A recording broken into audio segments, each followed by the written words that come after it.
Semifinals. This is going to be a great day. We've got both semifinals tonight, 2 best-of-7s, as we did have some rescheduling because of IEM. And Sojung is here to translate our opening message. And we are ready to go ahead with our first match, and we're going to be talking to our first player. This guy has a strong heart and a really good physical. It is Maru from Junior Green Wings.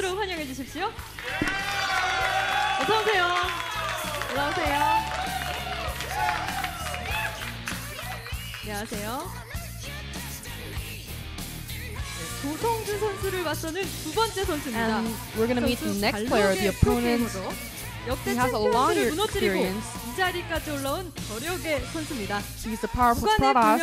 이번 시즌에는 말끔히 씻어버리길 He hasn't won any tournaments yet. It is KT Rollsters. 김대엽 선수를 소개합니다. 안녕하세요. 좀 더 가까이 와주시겠어요? 좀 더 가까이 와주세요. 네, 경기에 앞서 두 선수와 가볍게 인터뷰를 진행해보겠습니다. Before we go into the match tonight, we're going to be having a light interview with Maru and Stats. 대기실에서 약간 피곤한 Maru 얼굴이 kind of seemed tired back at the waiting room, and Hyungyung is trying to ask if Maru practiced. And Maru says he kind of slept early last night, but he's still tired. 피로가 안 풀린 이유 중에 하나가 요즘 경기가 뜻대로 잘 안 풀리시잖아요. And Hyungyung is asking why, because he has been doing well, and Maru says after he dropped out of GSL, his mental just went out of his place. So he wanted to win tonight, so he practiced a lot, so he's really still tired. Maru's TVP hasn't been really good recently, but I think tonight will be the day to show that he has a really good TVP. And we heard that Maru practiced a lot, and let's see if he can reveal one of his strategies.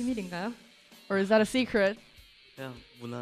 He says it's just a really simple one, ordinary one. 그러면 김대엽 선수를 정말 연구를 많이 하셨을 것 같아요. I think Maru must have studied stats really well. 사사치 알고 계시나요? Hyungyung is trying to ask Maru if he knows any downsides of stats plays, and he says no. 어떻게 해요? 이겨야 되는데.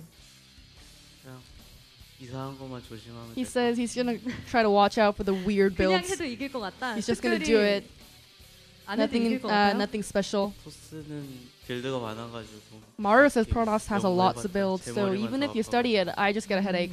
So I'm just gonna try to watch out for the weird builds. Just do my thing. 네, 알겠습니다. 자, 이번 경기에서 승리를 하면 기다리고 기다리시던 Well, 대망의 if Maru 결승전이에요. wins, he's gonna get to the finals as expected. 맞붙고 싶다는 뜻을 내비치셨는데. And Maru mentioned that he wants to go against Life, and she's asking if he still wants to go against Life. Maru says it doesn't really matter if I just make it to the finals. I'm just gonna do it. 그럼 오늘 4강전을 치를 각오한 말씀 패기 넘치게. Let's see how it feels right now before going into the match. I prepared really well tonight, so I'll try to win. 네. 자, 안녕하세요, 김대엽 선수. And now we're going to talk to Stats. 김대엽 선수는 오늘 이 자리가 참 뜻깊으실 것 Well, 같아요. it's a meaningful day for Stats tonight. You know, it took him 7 years to get to the round of 4 semifinals. 이번 스타리그 시즌 1이 주마등처럼 스쳐 지나가실 것 같아요. And I think he'll be able to picture all his past matches standing right here. And let's see if he has any memorable matches from Star League this season. 아무래도 8강에서 이병률 선수를 He says his matches against Rogue, a round of 8, is the most memorable one. 오늘 그 꿈에 그리던 4강 진출을 성공하셨고 또 오늘 4강전을 And Stats just succeeded in going into semifinals. 선수는 아까 그냥 해도 And Maru said he's just gonna do it and he's gonna be able to win. You know, he kind of trash talked Stats. 상당히 좋으시잖아요, 요즘. But you know, Stats has been doing really well.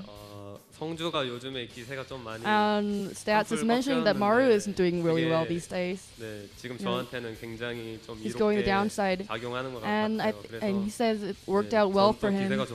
And I'm on a really high roller coaster right now. And I'm gonna win tonight and go to the finals. 그 기세를 뒷받침할 전략들은 And Hyungyung is asking about the strategies again. The Stats. 전략 많이 준비했죠. He says he's prepared a lot of strategies, but he can't reveal them here in detail. but he will try to show with the matches, the games. 오늘 4강에 진출한 KT 선수가 2명이나 있어요. 그렇죠? And there's 2 KT roster players in semifinals. You know, it's Life and Stats. 전태영 선수도 와주셨잖아요. And TY from KT 네. roster is here tonight to support Stats and Life. 응원해주시는 팬들 그리고 응원해주시는 팀원들께 And let's see if he has anything to say for his fans and 항상 teammates. 네, 저 열심히 이렇게 응원해 주셔서 Well, 정말 thank you. I really want to thank everyone 덕분에 for cheering 제가 for me, 이렇게 supporting me, and because of you 7년 guys, 동안 it took me 7 years, but 한 번도 못 I'm still here. 왔었는데 이제서야 이렇게 I'm here 올 at the 수 있게 semifinals. 된 것 같아요. 거기에 팬들의 응원과 그리고 팀원들도 And 이렇게 자기 It's all because of 연습처럼 you guys, 제 연습 fans, 도와주고 and 그래서 teammates helping 지금 me 이 자리에 practice. 있는 것 같은데 네, 팬분들 그리고 팀원들 정말 고맙다고 And 말하고 he's just 싶어요. saying, mentioning his 응원에 teammates again, 보답할 수 thanking them. 있도록 오늘 경기 최선을 다해서 치러주시길 부탁드립니다. 네, 감사합니다. 네, 양 선수 모두 Well, we've 자신감 talked 넘치는 to 모습을 Maru 보니까 and 오늘 Stats 경기가 right before 더욱더 the match. 기대되는데요. 네, 그럼 긴 말 필요 없이 And 네이버 I think 스타리그 the interview 2015 is 시즌 1 over. This was 4강전 Hangyang and 첫 번째 Sojang. 경기를 바로 시작해 보도록 하겠습니다. Thank you so much for that translation. As always, Sojung, I am getting pretty hyped, Moonlight. This match is going to be awesome. This is just the first best of 7. We're going to jump to a highlight reel, so check this out.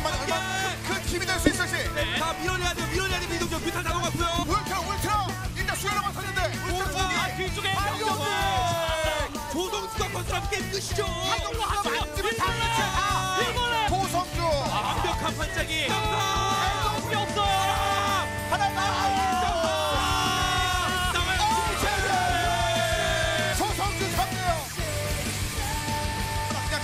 자, 1구도 들어와야죠. 그냥 전투! 이거 막히면 끝나면 게임 끝납니다. 전투 마지막! 앞서 다 하나 감잡고 뒤에 하나 왔어요. 방패 단단해도 너무 단단합니다. 완벽한 김대우의 방패. 누가 스타리그에 탈락이 듯합니다. 이병렬 들어갔다고 3명도 못하고 앞전 김대우 자축하는 앞전면입니다.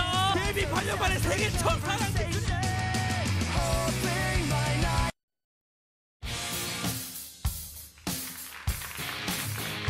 It's really time now, ladies and gentlemen, for this first best of 7.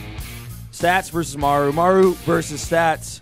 This is going to be a sick matchup. I feel like both these players have so much to prove, Moonglade. Yes, they do. It's going to be a very interesting one because in recent times, both players have had a couple of downs, a couple of upsets in their tournaments. We can go into a little bit more detail when we actually get to the players. But yeah, it's going to be very interesting where they land. Obviously, that interview doesn't really give you too much away because obviously players aren't going to talk about their strategies at the start of the match and exactly what they're going to do, like the interviewer asked, which is I always find kind of strange and pointless because I don't think they're going to be going, well, I'm going to be forgating the first 2 games, and from there, I plan to have a macro game. It's like, well, if he says that in front of Maru's just going to win these games, so I don't know. But or he's a liar. Or he's a liar. You could also play it that way, but then it gets a little bit mind gamey to a point where you just don't want it to be, I think. No, definitely not. But it's interesting to see where it is, and obviously Maru looking a little bit tired, and I'm kind of worried about him specifically coming into this match because he seems like he's struggling right now in this matchup. Sure, and that's exactly what I wanted to talk about because we saw the very first question that Hyungyung asked was, you looked really tired earlier when you were getting your makeup on, when you were getting ready for these matches.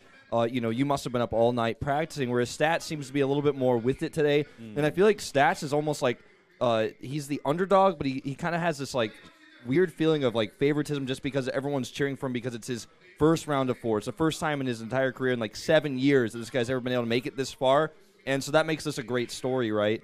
But for Maru, on the other hand, he already dropped out of the GSL. So for him, this is a really stressful moment where he really has to focus on this tournament specifically. And if he fails here, too, then he gets neither of the finals. And he wants to prove that he's still, the top Terran in the world. Yeah, it's actually really surprising that Stats hasn't made it to a top 4 before this because he is such a powerful Protoss, and he has been one of the top Protoss in Korea for, like over a year at this point. Like last year, he was doing fantastically as well. He's always been that guy, like in the background, like just waiting to find a big win, and this could be it today. Yeah, this absolutely could be, his breakout moment to actually make it to not only just the round of 4, but to the finals. I think that this is definitely a great opportunity for him. I feel like the map pool really that we have right now is kind of why Stats is doing well. I feel like his style really does well in this sort of map pool. And I feel like he's really developed himself over time, finally, with these KT players he can practice with in StarCraft 2. And I feel like he's he's kind of just broken through some sort of weird nerve issues he might have had. We saw him do pretty well in the Kespa Cup as well as the WCG qualifiers that we had a little bit earlier. So that's kind of when he started to do a little bit more consistently well. Don't forget, guys, later on, we're going to have Life versus Dream, which is going to be an epic matchup as well. So we've got 2 best-of-7s in one night. What a long day it's going to be. What a long night. We're not getting out of here till 1 or 2 a.m., I think, if everything goes right and we get to the longer sort of games. I think both of these matches could go the distance as well. They absolutely could, Moonlay. This really could be a very long night, but that makes it kind of exciting in itself because the longer the matches go, the more exhausted these players may become. For example, Life and Dream, who don't get to play until later, don't even get to start until late. Yeah, it could be a bit of a problem for these guys, but we'll see. Here is Maru. All smiles right now. Yeah, he's feeling good. We can go back into his stats now. This is something I wanted to talk about. He's not having the best run, especially against Protosses. He got knocked out of GSL to Hero and Parting. He lost his last Pro League match to Deer. He seems to be really struggling at this point, which is the biggest worry, obviously, coming into a round of 4 in a best-of-7 against a Protoss. I wonder, has he actually fixed these problems in this time that he's had to practice, or are we going to see more of the same? That's a really good question. You know, he did look really on top of form in this tournament, though. Look, he beat TY 2-0, he beat Dark 2-0, and then he beat Lenok 3-0, so he was really on a roll. A pretty sick win streak to make it all the way here. So this tournament, definitely a tournament he's doing well in, but like you said, a different matchup. And this is going to be a big challenge for him, especially when Stats is in such good form right now. Yeah, Stats, he is looking fantastic, but he isn't without a couple of faults of his own. For instance, yesterday he got knocked out of the GSL qualifiers. The qualifiers, he wasn't even in the Codas like Maru was. And he lost to Hyun and Shine. Granted, they are Zergs, they aren't Terran, which is, I guess, the redeeming factor, but still, these are players that should be below him at this point, going into a round of 4 of Star League. And besides that, I mean, he got knocked out of the IM World Championship by Bunny and Trap. And he's been suffering a lot of qualifier losses in recent times, but he's still doing fantastically in Pro League. Yeah. And you know what's interesting is losing to 2 Zergs in the Code qualifier yesterday. I look at that and I think, well, maybe he's been focused on this matchup for a while. He's been really focusing on Terran. He got a bit unlucky in his qualifier draws, got 2 Zergs. And qualifiers are a totally different beast than the best-of-7 like this. And he did, of course, advance over Rogue 3-0 in the round of 8, which impressed a lot of people, surprised a lot of people.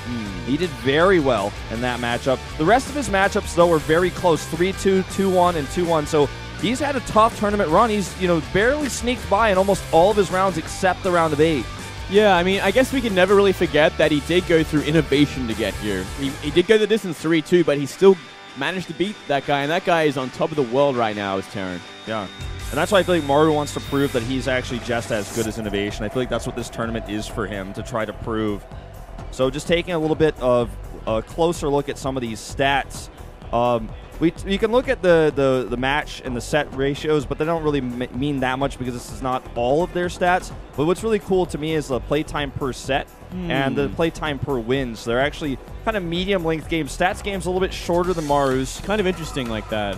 I always look at stats, especially in this matchup, and I'm kind of like, well, he's really good at the late game in PvT. It's something I just remember from this guy more than anything else. Like, he's not the all-in kind of Protoss that you see from, like, Parting. He's like this guy that will go the distance, more like Hero, I guess, where he wants to get to the 3-base, 4-base, late game, get that late game composition, and just play it from there, and play it so well. Yeah, he will every now and then throw like an Immortal all-in into a PvZ. I feel like a lot of the reason why we see some of these the wins for stats, like the playtime a little bit shorter than you might expect, is I think he gets all-in a lot. Like, people try to kill him with all-ins and he defends. Like, we started to see SCV pulls against this guy and he just defends it and wins. Or, we see some sort of Zerg timing attack against him, he holds it and he wins. And those shorter games kind of bring the win percent playtime a little bit down from what you might expect, like in 20 minutes or so. Yeah, I mean, and that could also speak a lot about he does like the late game, so they try and stop him from getting there a lot of the time.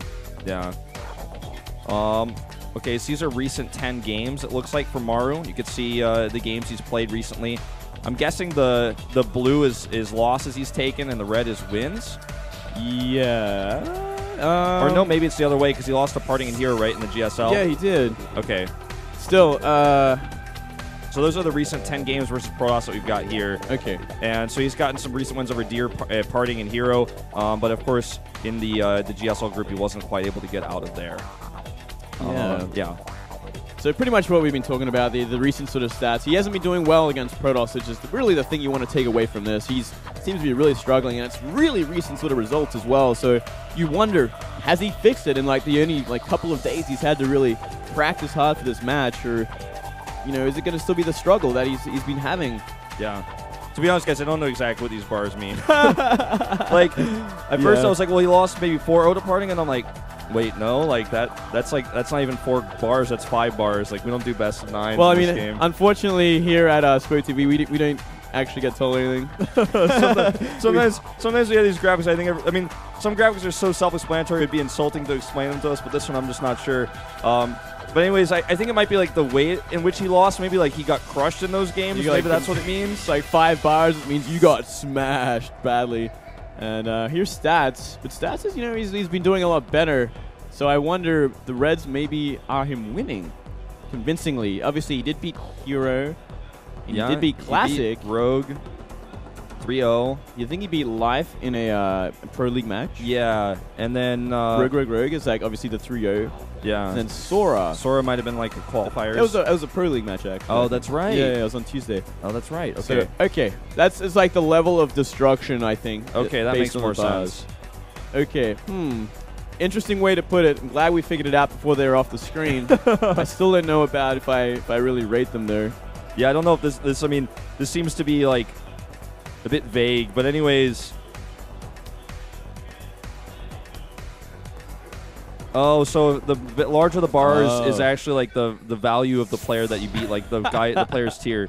I think that someone needs to have a talk with that graphics guy, because that was really confusing. We're gonna have to sit them down, Wolf, because man, that was a useless graph after all. So let's take a look at this one, see if we can figure this one out, Moonglade.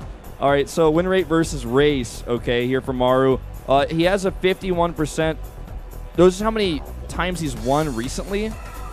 Versus, okay, how many players he's played against recently. So he's played a lot of Protosses, but his win ratio versus Protoss is down at 55%.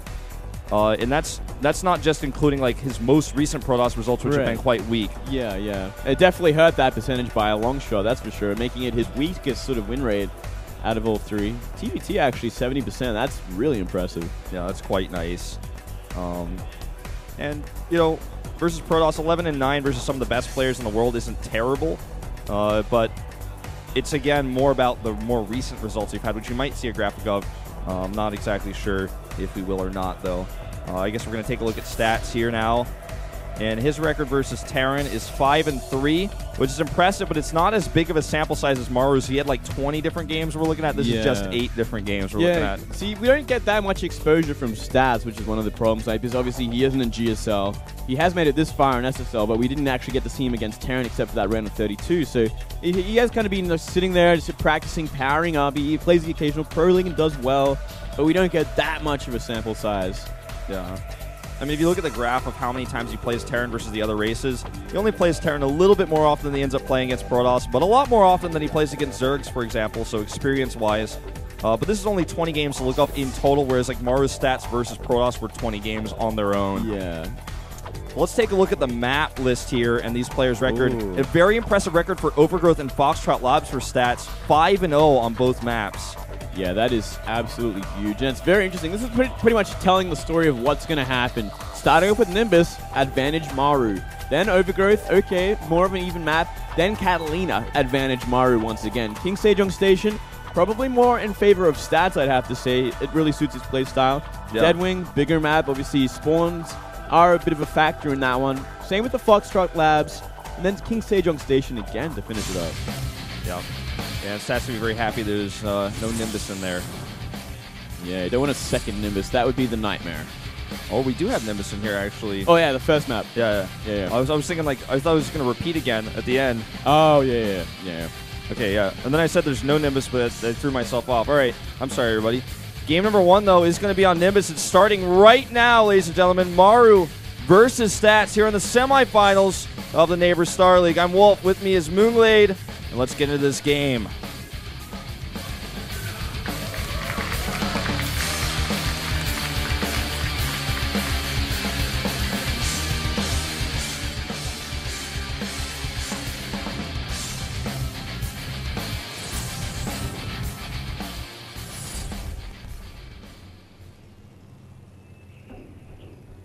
And to the bottom left, we do have Maru. Yeah. Jin-Air Green Wings Terran. Wants to prove he's just as good as Innovation. He's a top-tier Terran. Win all that prize money, get to that finals. His opponent to the bottom right in blue for KT Rolster is Stats. And we are going to be at horizontal spawns at the bottom of the map here to start things off.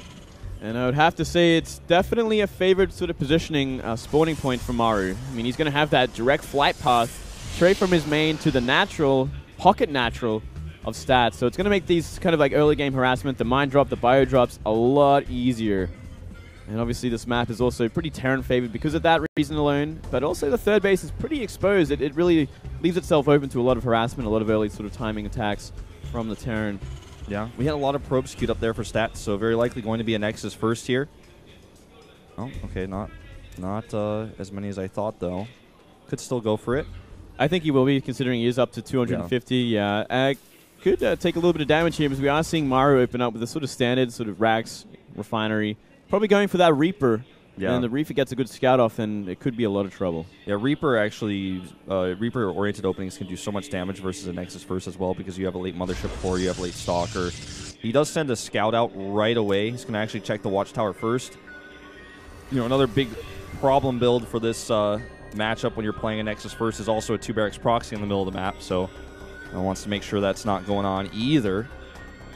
And we're going to see in just a moment here that Scout does actually luckily guess the correct location down here at the bottom left. Yeah, Maru's going to be going the wrong way with his Reaper unless he fixes that as well. So it could actually mean safety for Stats and maybe a little less damage than he might have taken if this Reaper goes the right way. But this SCV might get there just in time to change the course. Yeah, looks very likely. And, well, Nexus is going up, coming along here. Let's see if Maru decides to make a second Reaper. I think he might. Unless he's going to actually react your Marines from this. I think he actually might react your Marines. Yeah, I think that's the more common follow-up to this, because he doesn't know it's a Nexus first. Had he known that, he might have decided to do something different. The probe is actually going to come back in here to check this at a really nice timing. He's going to be able to see that reactor. Could probably just go confirm the CC if he wants to, because he can reasonably assume it's there, especially when he sees no SCVs in gas. Oh, wow. And the Reaper turns around. I don't know about this. I mean, I guess he wants to protect this SCV building this command center, but still, he's going to miss out on some potential damage at the main base. And he's actually, wow, slowing down this building of the CC. Yeah, this probe did so much.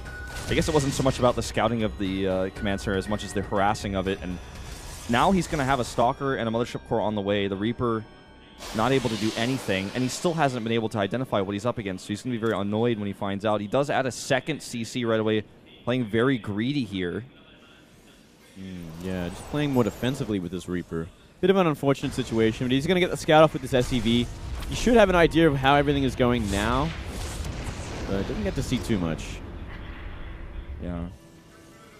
And especially if he clicked on that Mothership core and saw its energy, that SCV would have definitely known, like, okay, this is very late. Kind of actually surprising that we see Maru play this greedy. I mean, the map is good for it, sure, but I kind of feel like also like some pretty aggressive play on this map is also not a bad idea, because you do have such drop potential on this map. Oh man, the second Reaper gets just as much scouting, so he doesn't know really what's going on, but it's safe to assume that it was a Nexus first. Yeah. I mean, there's no way he didn't check at least the Mothership core's timing, and it seems like he has the feeling that it's a Nexus first based on his command center timing, I guess. Like you said, there's basically two different ways to deal with this. The aggression is one option, and the economic follow-up is the other way to deal with the Nexus first. So looks like we're going to have a little bit of Oracle harass, and we do have the robotics to follow this up. Yeah, not a bad choice. Something we see from Stats, I think, more than anyone else consistently. He loves his Stargate openings, his harassment with Oracles. He is so damn good at it, so no reason not to. And he might be able to find some damage. There are a lot of Marines are coming out at this point. There's 6 Marines just waiting near the CCs. Yeah, so it's going to be pretty hard-pressed to find damage. Or does add just 1 engineering bay. He's not going full greedy with like a double E-bay with triple CCs, but he is getting that +1 attack pretty early to help bolster his Marine force. And let's see if Stats makes a second Oracle. I don't know if he will. It is pretty late. So maybe he'll go... Yeah, it looks like he's just going to go into Colossus from here, making that Robotics Bay. gear up for that bit of a delayed third base once he's got some Colossi on the way. Scan goes down, revealing the Stargate tech, as well as that Bay, and he's totally prepared for this. And there's that vision that he got there of all three structures, the 2 gates and the Bay. And the Oracle is trying to pick off a Marine or 2 here. Not a bad trade, I mean, for a few shields and hit points, but no real damage, not what he would have wanted to get with a commitment of 300 gas. At the very least, you get the scouting you need as well. Like, you kind of have an idea, okay, of exactly what he's going. It's like, okay, you've got 3 CC, you're making Marines now, you got 2 barracks pumping, you got Stim on the way. Like, he knows for sure what's going to be coming his way and when, just from this Oracle. And he still has it alive, so he can find damage, or he can simply, throw out the Envisions if he needs to. Yeah. He can also continue to put on some sort of pressure that keeps Maru on the defensive while he takes his third Nexus that he's getting right now to the right side. So, if you look at his army, he's got basically nothing. He's got like 1 Zealot, 1 Stalker, 1 Sentry, 1 Oracle, but he's getting Colossi and Phoenixes right now while he takes the third Nexus, and this 1 Oracle is going to keep Maru a little bit at bay while he holds that Nexus and gets time to get those Colossi out and add a, slightly more bolstered Gateway army to help defend those units. The Phoenix choice, I think, might just be to deny drops. Like, I don't think he's going to go necessarily for a Phoenix Colossus build, but he is adding, a second one here. Well, I mean, either way, it's going to be fantastic for dealing with those drops, and it's something we see a lot on this map as well, Phoenix Colossus, because the drops are just so dangerous on this map that you need sort of a hard counter for them. Otherwise, you are kind of guaranteed to take a lot of damage. I wouldn't be surprised if we see some cannons at the back of that Pocket Natural as well at some point soon. You just really need something there, otherwise the potential for damage is just always going to be relevant. Nice little pick off here. Anything you can get is a small victory. Delays that supply depot. Kill an SCV. Observing we're seeing today is fantastic. I don't think he's missed a single thing. Well, I haven't missed a single thing either. If you wanted to look my way, Wolf. Yeah, you're on top of it, man. I know everything, mate. And, at this point, like, he's just gearing up to shut down drops. It looks like he even has an Observer here. The fact that he leaves the Observer there just leads me to believe he's a bit concerned about Widow Mines getting in there. Oh, yeah. So he can just go ahead and pick those up, because Phoenixes will pick those up and kill those very quickly and then finish off the drops. So if you run into that without any information there are Phoenixes there, you're just going to lose your drop in most cases. Yeah, I mean, it is the most sort of obvious approach for Terrans on this map, so kind of the knowledge there. Maru's kind of playing around that. He's like, you know what, I'm just going to be incredibly greedy, go for this really powerful mid-game push, go for the Marine, go for the Bio, go for the Vikings and whatnot, and just be ready for whatever's going to come my way in the mid-game. I kind of like this style a lot more from Maru, because it's something we see a lot less of. Getting a Phoenix nice and early. Yeah, almost 2 there. His stats just very unluckily missed that Bio Force. He was looking for it. He saw the Widow Mines, he saw the other medevacs, but he didn't know where that army was, and it looks like he just wasn't looking when they got close to his Phoenixes there. Not the end of the world, but small victory here for Maru. Yep. Pretty much the only aggression we've really seen this game. It's been a pretty passive game to open things up here. Sure. +1 for Phoenixes, so I mean he's really committing to this. As well as the Colossi count is getting higher. Adding cannons now like you were talking about. The +1 armor nearly completed here on the Forge around the same time as Maru's armor finishes, so he's actually going to be a whole set of upgrades behind in attack. And Maru's going straight into double upgrades now at the same time. 2-2, that armor he just finished up. Nice timing there. Yeah, and we're even seeing Protoss air weapons be upgraded for these Phoenix. Nice revelation on the Marines. I got the name right this time. You did it. I did it. Damn, that is like the hardest sort of skill I think in the game to remember. Envision or Revelation, both are so vague. That's so hard, man. It's ridiculous. I get them mixed up all the time. I like most people's approach of calling them tags. Yeah, tag is a very good way to put this.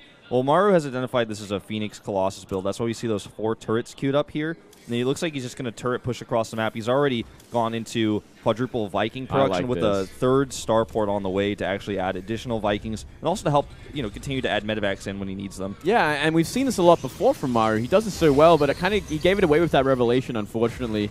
And I think we might see stats move out and try and deal with it before the whole army kind of gets a foothold there.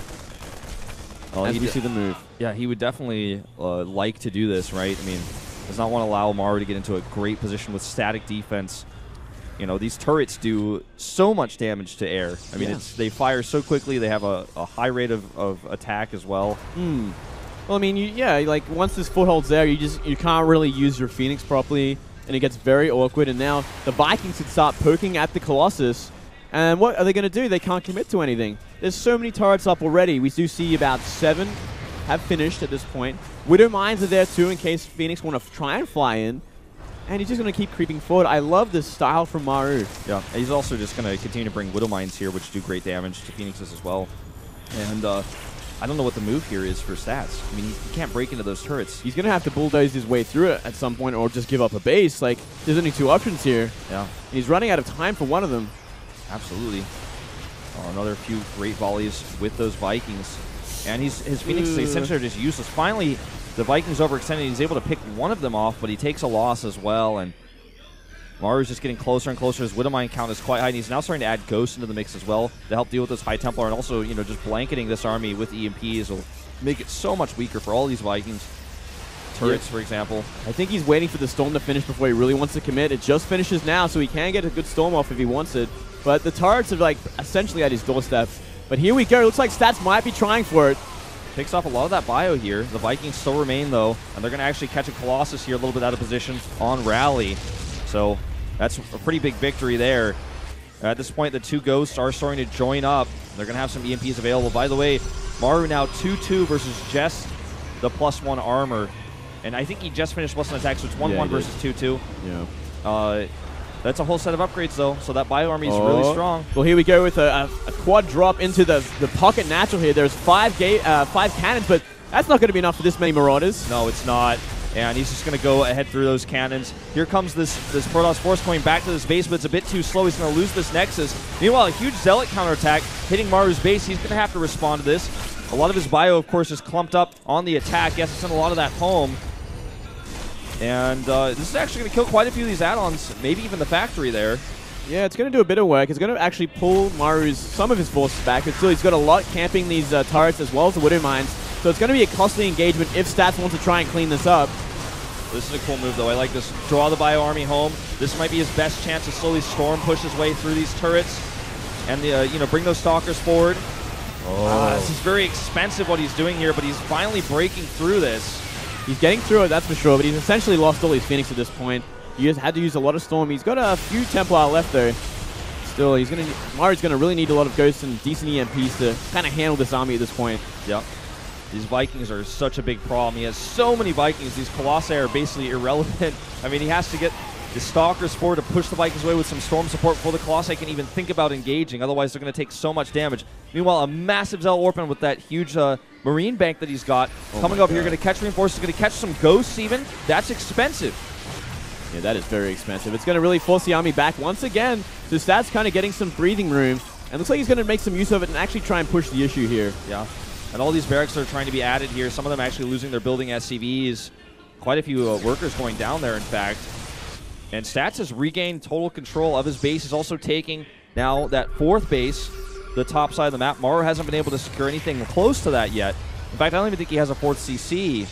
I don't know if he ever plans on making one. I don't think he did. I think he planned to end it at that 3rd base. But now, yeah, he's in a horrible position. He's down 20 supply. His composition is not nearly as strong, though. He's got a lot of Ghosts at this point. 9 Ghosts in the mix. If he gets the EMPs, it's good, but it's about getting them. Yep, there's a lot of Archons in this army, so those EMPs are so key. Not only the Archons, but perhaps even more importantly, just the Storms themselves to be able to avoid those. Okay, here we go. Looks like Stats is going to engage us, and some of the bios out of position. All these Vikings not firing right now, and those Archons are exactly where they want to be, doing so much AoE damage. The Vikings not participating in this fight because the Archons are zoning them out. There are so many perfect Storms. Yeah, those Vikings couldn't get anything done. They're all in red. The Storms are just dealing too much damage, and Maru's getting wiped out here. Yeah, he certainly is. It looks like Stats is going to take game number 1. GG. Great game to start things off, and Stats wins on Nimbus. Yeah, very unexpected win there, but you know, Maru, he had a really cool style going into this, but those the Warpins, the Zealot run-bys really tore him apart. He couldn't hold his ground at the turrets where his Widow Mines and turrets were, and he kind of just, from then onwards, just gave everything up. He just ran out of gas, essentially. Yeah, if he had been able to deny those Zealot run-bys, for example, by identifying where the pylon was, killing that earlier, or even having maybe like a bunker or so set up, something like that, that might have made things easier for him. But that's really what gave Stats the opening. He committed a lot of resources to the turrets, too. How many turrets do you think he made there? Like 10 or 12? Like, that's a lot of money. It would have to be around 12, I think, all up. I was counting until he got to the low ground. and he made like 3 or 4 more. So yeah, it was a big investment. Obviously, he didn't invest beyond that because he thought he could end the game right there. Such a big investment, but yeah, obviously losing that positioning and having no fault CC, it was just a matter of time until Stats had enough to just deal with him. Yeah. That was a really fun game to watch, though. We saw just very unique play.